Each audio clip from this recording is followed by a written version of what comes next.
kanyang habag, kami muling binubuhay at sa kanyang piling kapayapa ay taglay. Pusong nasugatan dahil sa pag-ibig, sa krus ay naghandog ng buhay na matuwid. Tinatawag niyang lahat na magbalik loob upang sa kanyang away matagpuan ang lunas. Kaya't sama-sama kaming nagpupuri sa puso ni Jesus na tapat na kanlungan. Pag-ibig niyang banal naway maghari sa simbahan at bayan magpakailanman. Sa ngalan ng Ama, ng Anak at ng Espiritu Santo. Amen. Sumainyo ang Panginoon. At sumayo rin. Mga kapatid, sa araw na ito ating pinagdiriwang ang banal na kapistahan ni Santo Tomas, isang apostol ng ating Panginoon. Nakilala si Santo Tomas bilang ang nagdududang apostol. Hindi masamang magduda dahil gusto nating maging sigurado. Paano nagiging masama ang pagdududa? Kapag naranasan na natin pero sarado pa rin ang ating mga isip. Kapatid, pagdudahan mo na ang lahat. Huwag lang ang pag-ibig at pagmamahal ng Diyos. Kapag hindi ka naniniwala sa Panginoon, doon ka lalong manghihina, mawawala at magwawala. Aminin natin ang napakaraming beses na kung saan napakarami nating tinanggap na pagpapala at bendisyon sa Diyos, pero nananatili pa rin tayong malayo sa Kanya. Tayo magpakumbaba, hilingin natin muli ang awat pagpapatawad ng Diyos para makita tayo minsan pa karapat dapat makatanggap sa mga banal na misteryo. Inaamin ko Sa makapangyarihan Diyos at sa inyo mga kapatid, na lubha akong nagkasala sa isip, sa salita, sa gawa at sa aking pagkukulang.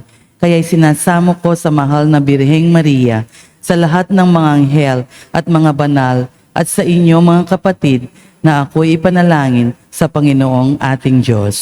kaawaan tayo na makapangyarihang Diyos, patawarin tayo sa ating mga kasalanan at patnubayan tayo sa buhay na walang hanggan. Amen. Panginoon, kaawaan mo kami. Panginoon, kaawaan mo kami. Kristo, kaawaan mo kami. Kristo, kaawaan mo kami. Panginoon, kaawaan mo kami. Panginoon, kaawaan mo kami. Gloria in excelsis Deo.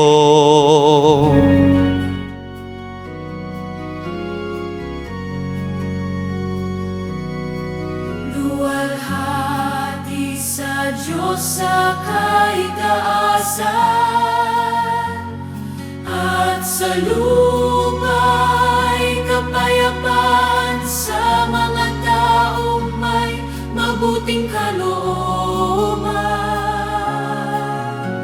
Pinupuri ka namin, dinarangal ka namin, sinasamba ka namin, niluluwalhati ka namin. Pinasasalamatan ka namin dahil sa dakila mong kaluwalhatian. Panginoong Diyos, Hari ng langit, Diyos amang makapangyarihan sa lahat. Panginoong Jesucristo, bugtong laana. Panginoon Diyos,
Manalangin tayo. Ama naming makapangyarihan, loobin mong aming maipagdiwang ang kapistahan ni Apostol Santo Tomas upang matuwangan niya kami sa pagdalangin. Kami magkamit ng buhay sa ngalan ng kanyang kinikilalang Panginoon na si Jesucristo, kasama mo at ng Espiritu Santo, magpa sa walang hanggan. Amen.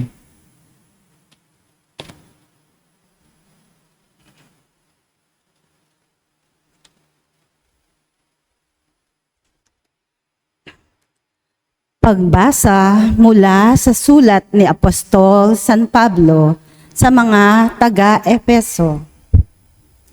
Mga kapatid, hindi na kayo dayuhan o taga-ibang bansa, kundi kababayan ng mga hinirang ng Diyos at kabilang sa kanyang sambahayan. Kayo'y itinayo rin sa saligan ng mga apostol at mga propeta na ang batong panulukan ay si Kristo Jesus. At sa pamamagitan niya, nagkakaugnay-ugnay ang bawat bahagi ng gusali at nagiging isang templong banal. Dahil din sa inyong pakikipag-isa sa Kanya, kayo may kasama nilang naging bahagi ng tahanan ng Diyos sa pamamagitan ng Espiritu.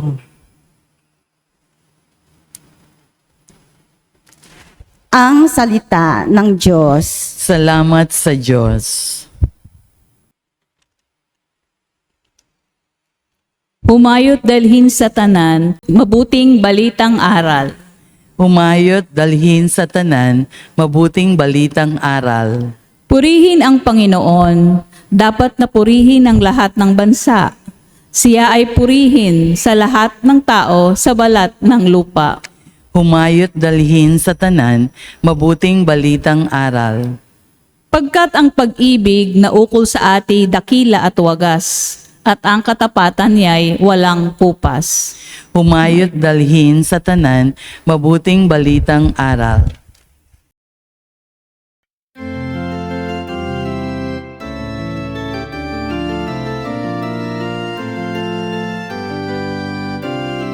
Alleluia, alleluia.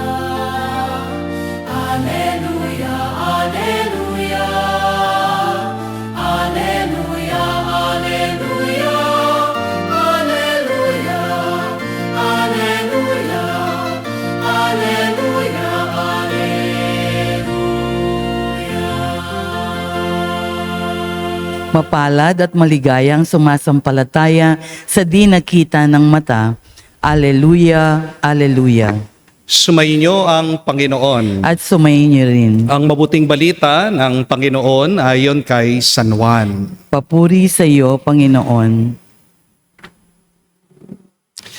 Si Tomas na tinaguriang kambal, isa sa 12 ay hindi nila kasama nang dumating si Jesus. Kaya't sinabi sa kanya ng ibang alagad, "Nakita namin ang Panginoon." Sumagot si Tomas, "Hindi ako maniniwala hanggat di ko nakikita ang butas na mga pako sa kanya mga kamay at naisusuot dito ang aking daliri at hanggat hindi ko maipasok ang aking kamay sa kanyang tagiliran." Makalipas ang 8 araw, muling nagkatipon sa loob ng bahay ang mga alagad. Kasama nila si Tomas. Nakapinid ang mga pinto, ngunit pumasok si Jesus at tumayo sa gitna nila.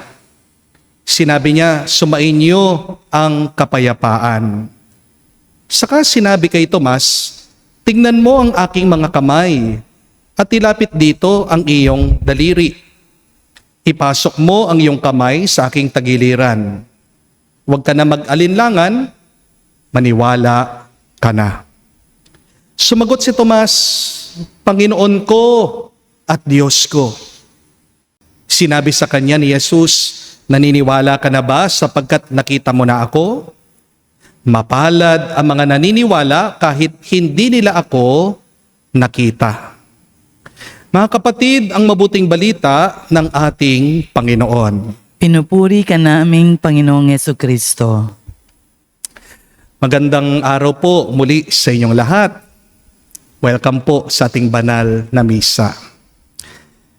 Isa po marahil sa pinakadelikadong paniniwala ay yung kasabihang seeing is believing. To see is to believe. Kapag nakita ko, saka doon ako maniniwala. Kasi ang katotohanan po, hindi naman lahat ng nakikita natin ay totoo. Amen? Ilan pa po ba sa atin ang kailangang mabudol ng TikTok bago natin palitan itong paniniwalang ito? Kami po dito sa parokya, dahil meron po tayong construction, minsan nag-o-order po kami ng equipment sa online. Pero pagdating po dito sa simbahan ng package, ng delivery, pagkabukas po namin, hindi po yun yung in-order namin. Pagkabukas po namin, kami nabibigla, nasusorpresa, alam niyong pinadala, bato. Nung minsan po, nag-order ako ng neck massager. Napakamura po, 500 lang. Minsan po, gusto ko din naman mag-relax. Di po ba? Pinindot ko po, in-order ko po. Pagdating dito, alam niyo natanggap ko, sirang payong. Di ba? Marami sa atin ang nefe-fake dahil sa advertisement. At marami din naloloko ng profile ng ibang tao. Akala mo, yung makakadate mo, mukhang beauty queen. Pero nung nagkita sila, iba pala yung itsura, mukhang banyo queen. Sabi po ng mga eksperto, mas madali daw pong maniwala ang tao kapag may picture o larawan. At mas naniniwala daw po ang tao kapag meron siyang nakikitang video. Kaya nga po sa panahon natin, naglipa na ang mga AI video. Ang gawa po ng artificial intelligence, mukhang totoo, pero hindi naman talaga totoo. Nagpapanggap na totoo, pero nagbabalat kayo. Halimbawa, baka hindi po alam ng iba sa inyo ito. Meron pong gumawa ng video ni Cardinal Rosales. Nagtitinda po siya, nag-i-endorse ng gatas para sa mga matatanda. Nakita niyo po yun? Meron pong ganon. Ang dami pong nagme-message sa akin, ang dami nagtatanong, Father, totoo po ba ito? Halatang halata, scam po ito. Meron din pong gumawa ng video tungkol kay Cardinal Tagle. Nagtitinda naman po siya ng rosaryo. Hindi rin po totoo ito. Bakit naman magtitinda ng rosaryo ang kardinal? Napaka-busy po niya sa Roma. Di po ba? Ganyan po kagaling ang AI ngayon. Napapaniwala niya ang tao. Kaya dapat po mag-ingat tayo. Dahil hindi naman lahat ng iyong nakikita ay totoo. Amen? We have to correct our thinking because not everything that we see is true. Kadalasan nga po, kung ano yung hindi mo nakikita, siya pang mas totoo. Halimbawa po, hindi mo naman nakikitang hangin, pero naniniwala tayo, merong hangin. Bakit? Nararamdaman natin ito kapag lumalamig ang ating pakiramdam. Hindi po ba? Hindi mo naman nakikitang wifi, pero alam mo, gumagana kapag napapanood mo yung video sa YouTube. Hindi po ba? Hindi mo naman nakikita ang pag-ibig, pero ramdam mo ito. Hindi mo rin nakikita ang Diyos, pero maaari mo siyang maranasan. Kaya nga po, sabi ni Jesus kay Santo Tomas, dito sa ating nabasang ebanghelyo, mapalad ang mga hindi nakakakita, ngunit sumasampalataya. Tingnan niyo po dito, ang bendisyon ay nag-uumpisa hindi sa pagtingin, kundi sa paniniwala. It is our faith that blesses us, not our sight. Because many times, our eyes deceive us. Aminin po natin, minsan katulad natin si Tomas. Sinasabi natin, Lord, ipakita mo muna. Lord, ibigay mo muna yung milagrong hinihingi ko. Lord, alisin mo muna yung problema. Lord, bigyan mo naman ako ng trabaho. Tsaka doon ako maniniwala. Pero ang pananampalataya ay kabaliktaran po. Ang pananampalataya, hindi po seeing before believing. But true faith is believing and then you will see. Halimbawa po, kung maniniwala kang papayat ka, araw-araw, mag-exercise ka, magsusumba ka, hindi po ba? Iiwasan mo ng uminom ng Coke. Hindi ka masyadong kakain ng chocolate. Hindi po ba? Kung maniniwala ka na makakapagtapos ka sa pag-aaral, talagang magpupursige ka, magtsatsaga ka na pumasok sa eskwela. Kung maniniwala ka, nagagaling ka, iinumin mo yung gamot. Susunod ka sa doktor. Kung maniniwala ka, makakabayad ka sa iyong mga utang. Hindi ka magmumukbok, nakatago sa kwarto mo. Lalabas ka, didiskarte ka, magtatrabaho ka, magsisipag ka pa rin. Maghahanap ka ng paraan para mabayaran mo yung mga utang mo. Di po ba? See there, my dear friends, that faith moves us. Faith strengthens us. And it is faith that helps us to see more. Minsan kasi, meron din tayong pagkatumas. Madalas nauuna pa yung duda natin. Hindi po ba? Kapag matagal nang walang sagot ang Diyos sa dasal mo, iniisip natin, wala yatang Diyos. Kapag nawalan ka ng trabaho, iniisip mo, iniwan ako ng Panginoon, hindi niya ako mahal. Kapag may sakit ka, kapag namatayan ka, kapag nasaktan ka, marami sa atin nagtatanong, Lord, nasan ka? Pero mga kapatid, ang katahimikan ng Diyos, hindi po ibig sabihin wala siya. Katulad po ng araw, kapag maulap, hindi naman ibig sabihin nawawala ang araw. Hindi po ba? Kapag patay ang ilaw, ibig ba sabihin walang kuryente? Baka naka-off lang yung switch. Kapag wala kang maisip, ibig ba sabihin wala kang utak? Hindi po.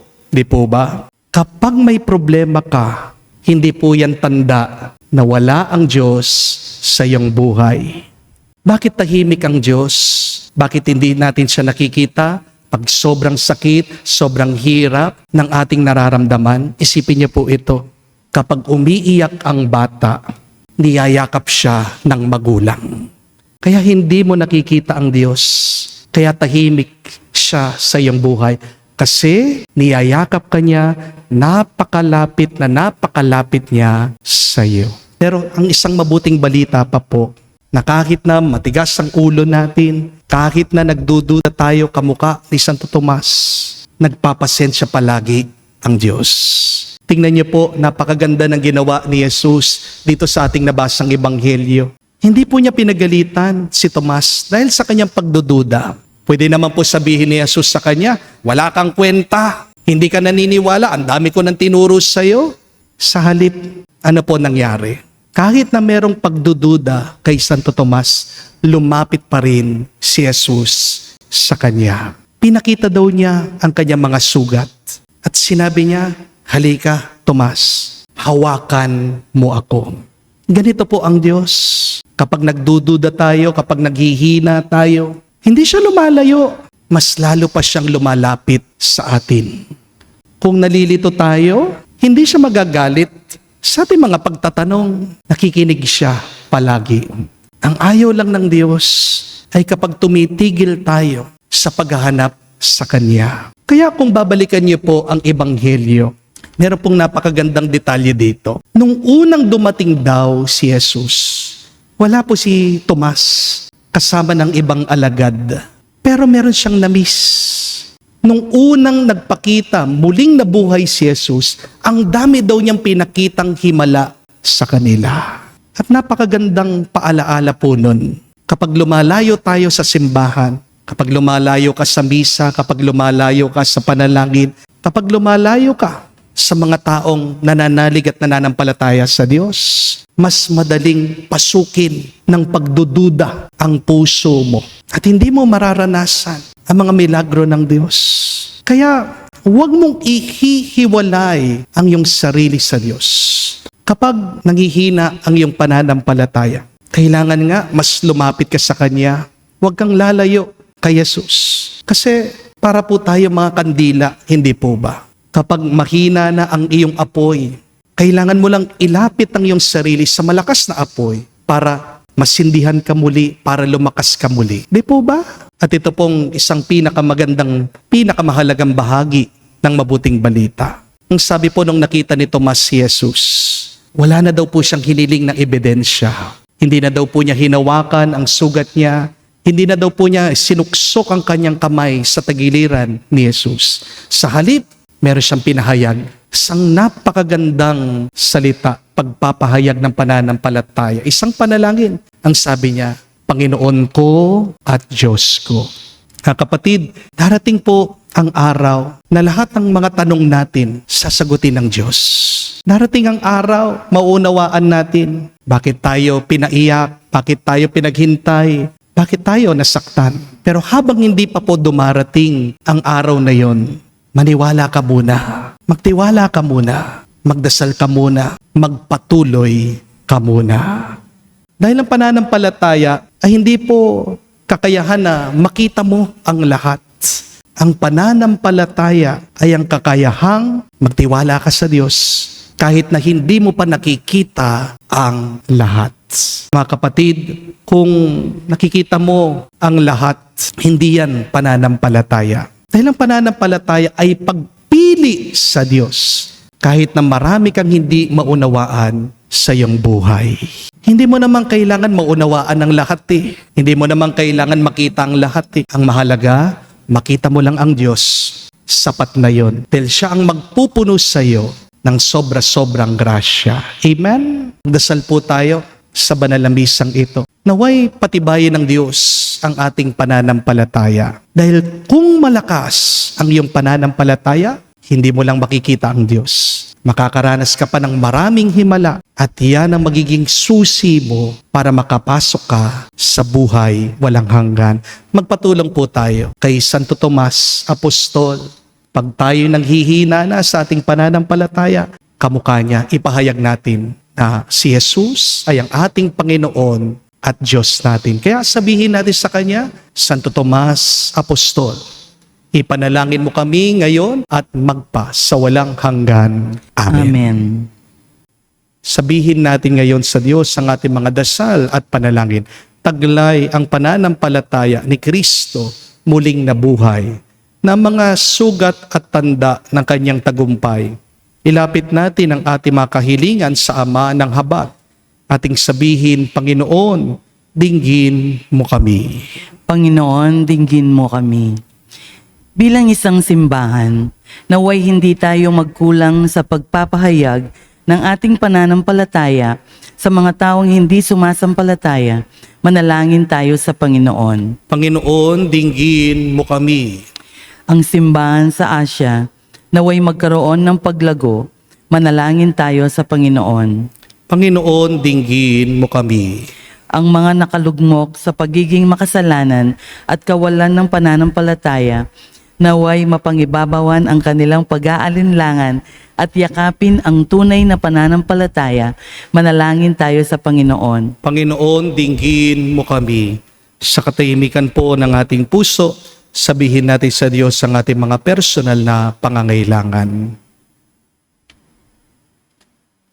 Ama, sa pagluluhog namin sa iyo ng aming mga kahilingan, palalimin mo ang aming pananampalataya upang tulad ni Santo Tomas, ibigin at sambahin namin ang iyong anak na nabubuhay at naghahari magpa sa walang hanggan. Amen.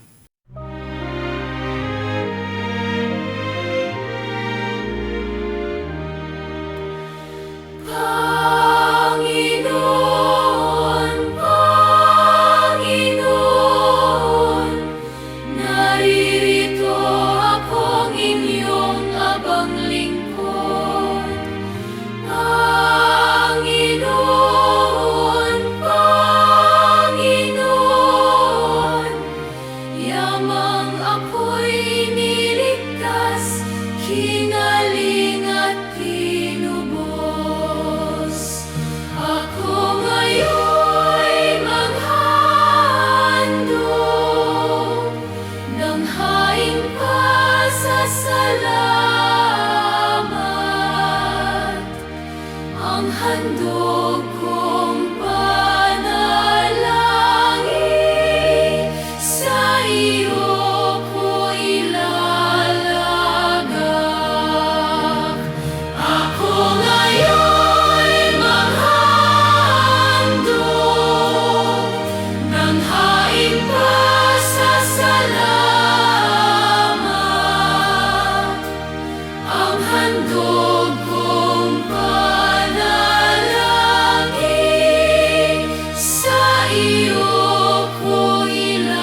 Manalangin kayo mga kapatid para ang ating mga paghahain ay kalugdan ng Diyos amang makapangyarihan. Tanggapin nawa ng Panginoon itong paghahain ng iyong mga kamay sa kapurihan niya at karangalan sa ating kapakinabangan at sa buong sambayan niyang banal. Ama naming lumikha, inihahain namin ang aming paglilingkod.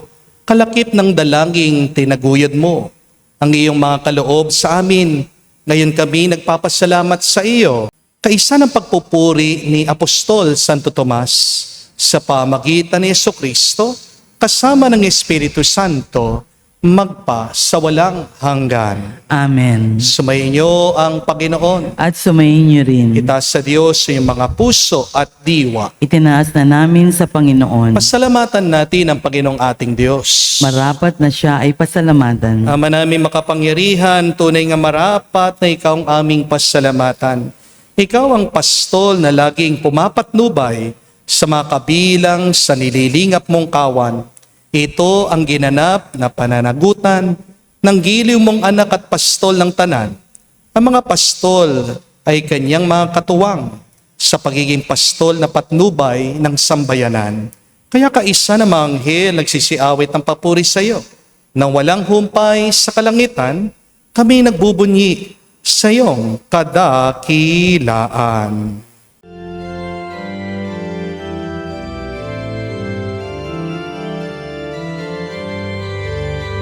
Santo, Santo, Santo, Panginoong Diyos ng mga hukbo, napupuno ang langit at lupa ng kadakilaan mo. Hosana, Hosana, sa kainasan, pinagpalang na paririto sa ngalan ng Panginoon. Hosana, Hosana, sa kainasan. Hosana, Hosana, sa kainasan. Ama naming banal, ikaw ang bukal ng tanang kabanalan. Kaya't sa pamagitan ng iyong Espiritu, gawin mong banal ang mga kaloob na ito upang para sa amin maging katawan at dugo ng aming Panginoong Hesukristo. Bago niya pinagtiis ang kusang loob na maging handog, hinawakan niyang tinapay, pinasalamatan kanya, pinaghati-hati niya yon, inabot sa kanyang mga alagad at sinabi, "Tanggapin ninyong lahat ito at kanin. Ito ang aking katawan na ihahandog para sa inyo."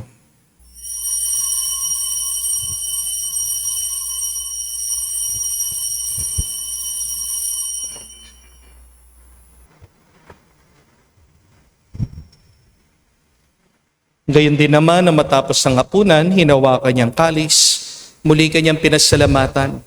Inabot niyang kalis sa kanyang malagad at sinabi, "Tanggapin ninyong lahat ito at inumin. Ito ang kalis ng aking dugo, ng bago at walang hanggan tipan. Ang aking dugo na ibubuhos para sa inyo at para sa lahat, sa ipagpapatawad ng mga kasalanan. Gawin ninyo ito sa pag-alaala sa akin."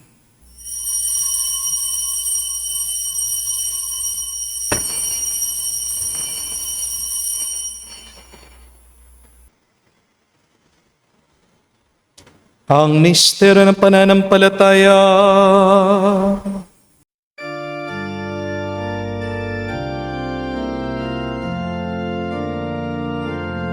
Si Kristo ay namatay, si Kristo ay nabuhay,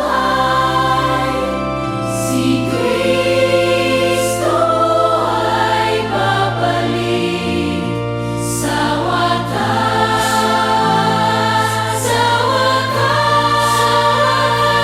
sa wakas ng panahon. Ama, ginagawa namin ngayon ng pag-alaala sa pagkamatay, muling pagkabuhay ng iyong anak.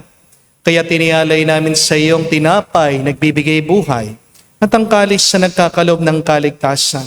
Kami nagpapasalamat dahil kami yung minarapat na tumayo sa harap mo para maglingkod sa iyo. Sinasamo namin kami magsalo-salo sa katawan at tugon ni Kristo ay mabuklod sa pagkakaisa sa pamagitan ng Espiritu Santo. Kamalingapin mong iyong simbahan, laganap sa buong daigdig. Puspusin mo kami sa pag-ibig. Kaisa ni Leon ang aming Santo Papa, si Florentino, aming Arsobispo, at ng Tanang Kaparian. Alalahanin mo rin ang aming mga kapatid na nahimlay na may pag-asang sila'y muling mabubuhay. Gayon din naman lahat ng mga pumanaw. Kawaan mo sila at patuloyin sa iyong kaliwanagan. Kawaan mo at pagindapatin kaming lahat na makasalo sa iyong buhay na walang wakas. Kaisa na mahal na Birhen Maria, Ina ng Diyos. Kaisa ni San Jose, ang kanyang malwalhating esposo. Kaisa ng mga apostol, lahat ng mga banal, si Santo Tomas, na namuhay dito sa daigdig, nakalugod-lugod sa iyo. May pagdiwang nawa namin ang pagpupuri sa ikararangal mo sa pamagitan ng iyong anak, aming Panginoong Jesucristo. Sa pamamagitan ni Kristo, kasama niya at sa Kanya, ang lahat ng parangal at papuri ay sa iyo, Diyos Ama, makapangyarihan, kasama ng Espiritu Santo, magpasawalang hanggan. Amen. Amen.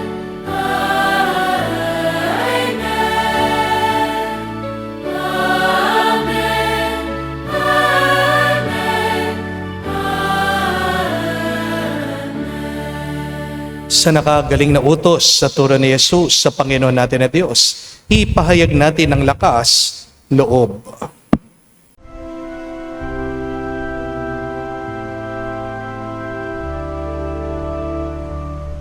Ama namin, sumasalangit ka, sambahin ang ngalan mo, mapasa amin ang kaharian mo, sundin ang loob mo dito sa lupa para lang sa langit. Bigyan mo kami ngayon ng aming kakanin sa araw-araw. At patawarin mo kami sa aming mga sala para ng pagpapatawad namin sa nagkakasala sa amin. At huwag mo kaming ipahintulot sa tukso, at iadya mo kami sa lahat ng masama. Hinihiling namin kami adya sa lahat ng masama, pagkalooban ng kapayapaan araw-araw, iligtas sa kasalanan, ilayo sa lahat ng kapahamakan, samantalang aming pinanabikan ang dakilang araw ng pagpapahayag ng tagapagligtas naming si Jesucristo. Sapagkat sa iyo ang kaharian at ang kapangyarihan at ang kapurihan magpakailanman. Amen. Panginoong Jesucristo, sinabi mo sa mga apostol, kapayapaan ang iniiwan ko sa inyo, ang aking kapayapaan binibigay ko sa inyo. Tunghayan mo ang aming pananampalataya at huwag ang aming pagkakasala. Pagkalooban mo kami ng kapayapaan at pagkakaisa ayon sa iyong kalooban, kasama ng Espiritu Santo, magpa sa walang hanggan. Amen. Kapayapaan ng Panginoon ay laging sumainyo. At sumayin niyo rin. Magbigayan po tayo ngayon ng kapayapaan sa bawat isa. Peace with you po. Peace be with Kapayapaan you. po sa inyong lahat.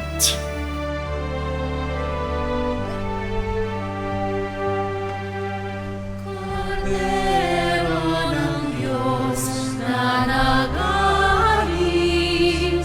ng mga kasalanan ng sanlibutan, maawa ka sa amin.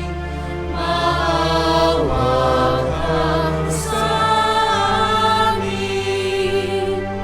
Cordero ng Diyos na nag-aalis ng mga kasalanan ng sanlibutan, maawa ka sa amin. Maawa ka sa amin. Cordero ng Diyos na nag-aalis ng mga kasalanan ng sanlibutan, ipagkaloob mo sa amin ang kapayapaan. Mga kapatid, naririto ang ating Panginoong Jesucristo, ang Kordero ng Diyos. Siyang nag-aalis sa mga kasalanan ng sanlibutan. Mapalad tayong lumalapit sa piging ng Kordero. Panginoon, hindi ako karapat-dapat na magpatuloy sa iyo, ngunit sa isang salita mo lamang ay gagaling na ako.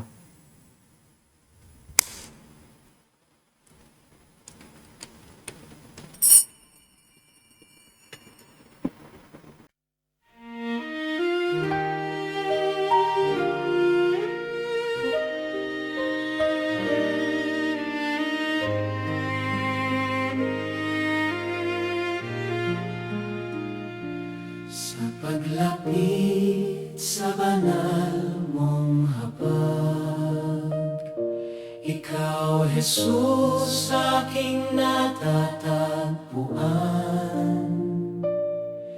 Tinapay ng buhay, handog mong wagas, pag-ibig mo'y sa akin walang wakas. Manalig ka, maniwala ka, huwag ka nang magduda. Si Kristo ang tinapay ng buhay, sa Kanya'y may pag-asa. Lumapit ka, tanggapin siya, pusong bukas at payapa. Sa Kanyang katawan at dugo may buhay na walang hanggan.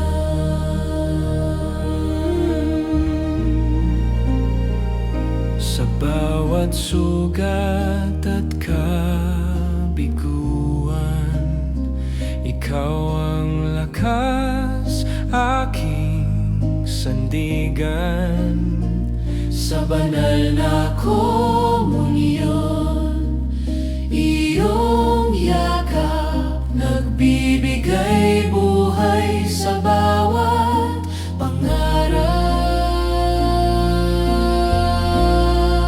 Manalig ka, maniwala ka, huwag ka nang magduda. Si Kristo ang tinapay ng buhay, sa Kanya'y may pag-asa. Lumapit ka, tanggapin siya, pusong bukas at payapa. Sa Kanyang katawan at dugo may buhay na walang hanggan.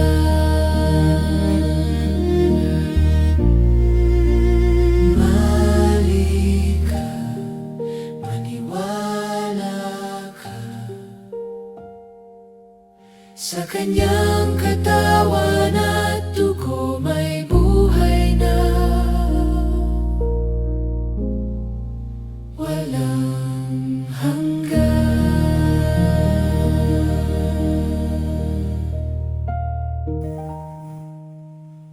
Hinanyayahan ko po kayo na lumuhod para sa panalangin sa kabanal-banalang puso ni Jesus.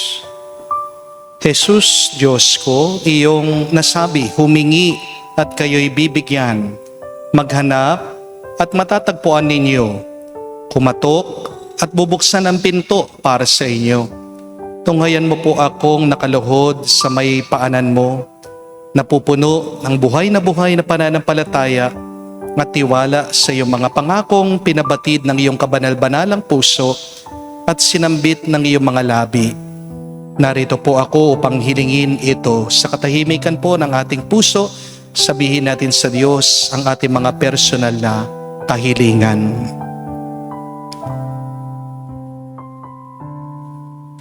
Kanino pa po ako tutungo kung hindi sa iyo na ang puso ay pinagmumulan ng lahat ng grasya at kabutihan?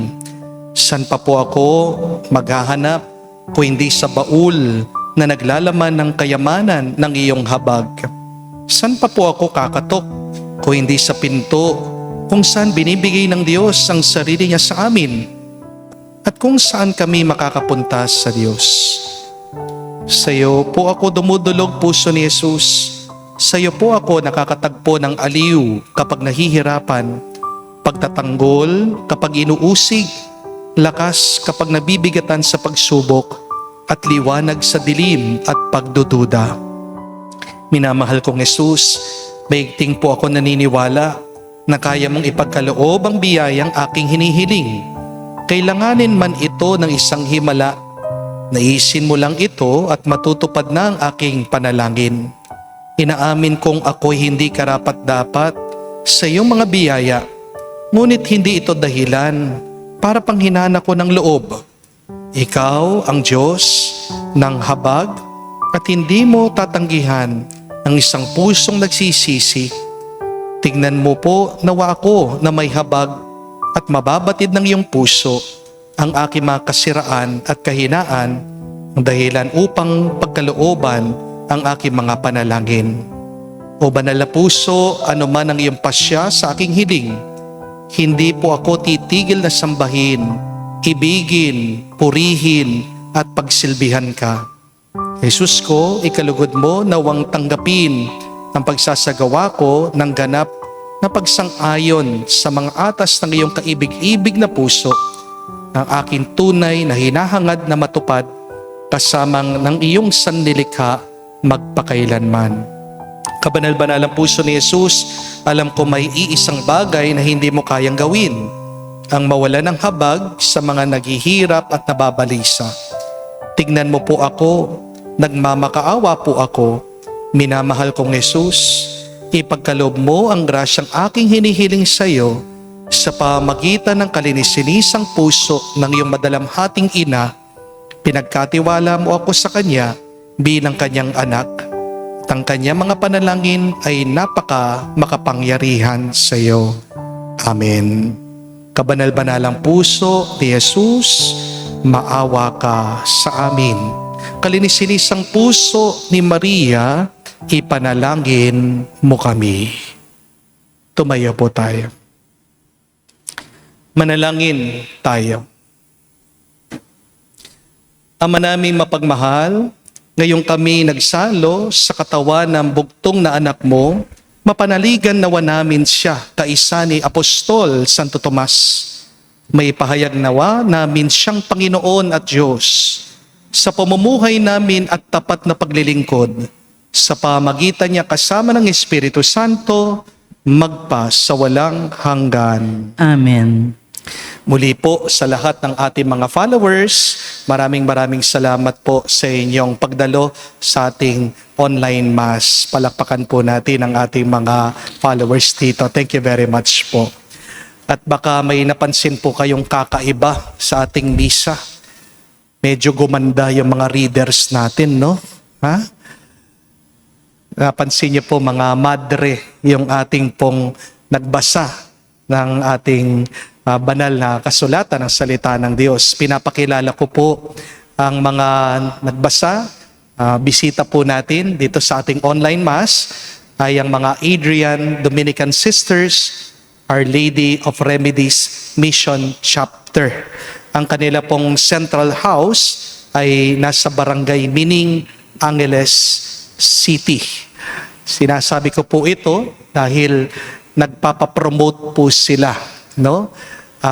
It's a way of vocation campaign. Kung meron po sa inyo, madami po tayong nag-online mass, ang gustong pumasok sa pagkamadre, no? Subukan niyo po. Wala naman pong mawawala sa inyo. Baka marami pa pong may dadagdag. Hindi lang po sa inyong timbang, ha? No? Pero napakalaking tulong po sa pagpapalalim ng ating pananampalataya, pagpapalaganap ng ating pananampalataya dahil po sa mga lingkod ng simbahan, mga madre. No? So, if you have this desire to serve the Lord with all of your mind, with all of your heart, with all of your soul, then please try the vocation of being a religious sister. No? Ang main apostolate po ng mga Adrian Dominican Sisters na kasama po natin, bisita natin ngayon, ay nasa school ministry po sila. Meron din po silang pastoral work, kasama po ng mga PWD, mga kapatid po nating Aita sa bundok, no? Kasama din po yung catechetical social action. At meron po silang mission station din po sa Norway, no? Alam ko din po maraming mga ibang religious sisters ang nanunood po, ang nananalangin kasama natin sa ating online mass, no? Shout out po sa inyong lahat, no? Huwag po kayo magselos, no? But kung gusto niyo pong i-promote din yung inyong religious congregation, please let me know. Ilalagay po natin yung details, no, sa mga interesado po na gustong pumasok sa pagkamadre. So, pagdasal po natin, dumami po ang bukasyon ng mga nagmamadre at ganyan din po ang mga nagpapari. Dahil ang mga religyoso, sila po ang ating pastol, no? Kamukha po ng ating pinagdiwang ngayon, si Apostol Santo Tomas. No? Pagdasal po natin, marami pa po ang magiging daan ng pagpapalaganap ng pananampalataya sa ating Panginoong Hesukristo. So, kila sister, maraming salamat po sa kanila. Palakpakan po natin ang ating mga religious sisters na nandirito. So muli po, mga kapatid, tandaan niyo po, napakadelikado ng paniniwala. To see is to believe. Lalong-lalo na po sa AI ngayon, artificial intelligence, madali pong gumawa ng mga video, ng mga picture. Hindi lahat ng nakikita natin sa internet ay totoo. Bago po kayo mag-share, bago nyo po paniwalaan, bago po kayo mag-comment, please verify. Yan po yung mahirap eh. Yung critical thinking, hindi po ba? Yung nag-iisip, pasa't nakita natin, agad pinaniniwalaan natin. Napakadelikado po niyan. Dahil pag ang tao, pinaniwalaan niyang isang bagay, mahirap po baguhin ang kanyang paniniwala. Hindi po ba? Matigas ang ulo natin eh. Kahit na ipakita mo talaga sa kanya yung totoo, dahil meron na siyang ibang paniniwala, ang hirap po baguhin ng kanyang pag-iisip. Di po ba? But a more powerful belief is that you believe and then you will see. At anong paniniwala natin? Hindi po politika, ha? Ang paniniwala natin that God is good, God is love, God is gracious. Amen? Pagdudahan mo na ang lahat, wag lang ang pag-ibig at pagmamahal ng Diyos. Na kahit na ikaw ay naghihirap, hindi mo man nakikita ang Diyos, pero nararanasan natin siya. Nasa ng Diyos, napakalapit niya sa atin. Kahit na hindi tayo maniwala sa Kanya, niyayakap niya tayo, sinasamahan niya tayo sa ating mga paghihirap. Kaya, huwag kang tumigil, magpatuloy ka lang. Dahil kapag lalapit ka sa Kanya, mas makakakita ka pa at makakaranas ka ng maraming himala. Ano yung mga pagdududa mo ngayon sa iyong buhay? Pinagdududahan mo ba yung asawa mo? Baka may number 2, may number 3? Pinagdududahan mo ba na baka hindi ka na naman makapasa sa board exam? Pinagdududahan mo ba baka hindi ka na matanggap sa trabaho? Pinagdududahan mo ba na baka hindi ka na gumaling sa iyong sakit? Whatever your doubts, please give it to the Lord. And always hold on to one truth, that God loves you, that God is good, God is gracious, and that is enough. Yun lang po magpapalakas na sa'yo. Amen? Sumainyo ang Panginoon. At sumayin niyo rin. At kayo basbasa ng Diyos, makapangyarihan sa lahat, sa ngalan ng Ama, ng Anak, ng Espiritu Santo. Amen. Ang ating misa'y natapos na, humayo kayo sa kapayapaan ni Kristo. Salamat sa Diyos.